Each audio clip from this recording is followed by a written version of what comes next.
Current চলে গিয়েছে চাচাও ছাদের পরে যাই চাচার সাথে আড্ডা দিস ভালোই তো গরম পড়ছে রে যাই এই গরমে তো মুরগি পর্যন্ত ডিম পাড়া বন্ধ করে দিই ভাইপো কি আছে? চাচা গরমে দাঁড়াইতাছি না গা ঘেমে সজ্জাছে তাই তোমার কাছে আসলাম ছাদের পরে হাওয়া খাতে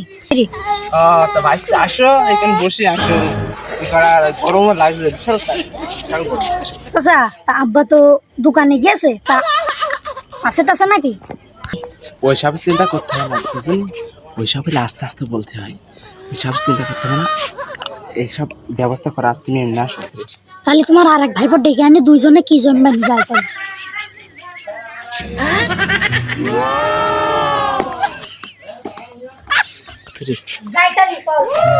আরে শোন খাবি খাবি কাশি বেশ সব জায়গা চলো চলো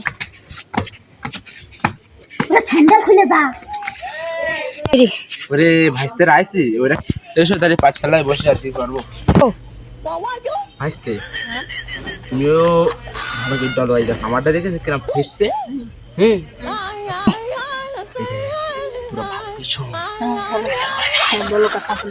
শোন ওই ছাদের পর মুরগি রেস এটা এই জিনিসটা দেখিস এটা খাওয়ার পর মাতাল মাতাল ফেলে আসবে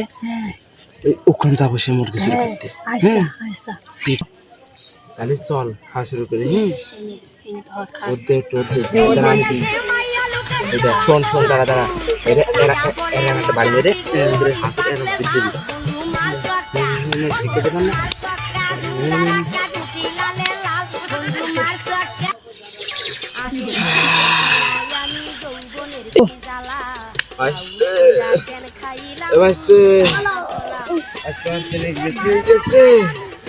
মাথা ঘুরছে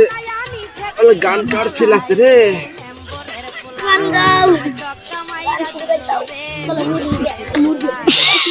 পিকনিক হবে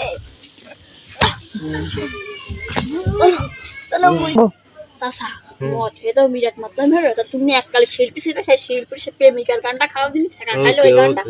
আচ্ছা বুঝলে আসতে তো বললে একটা গান শুনলে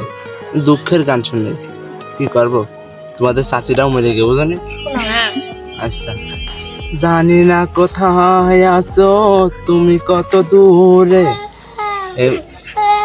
হস্তা না তো এরা ভুলে গেছি। আরেকটা বলি খাজা বাবা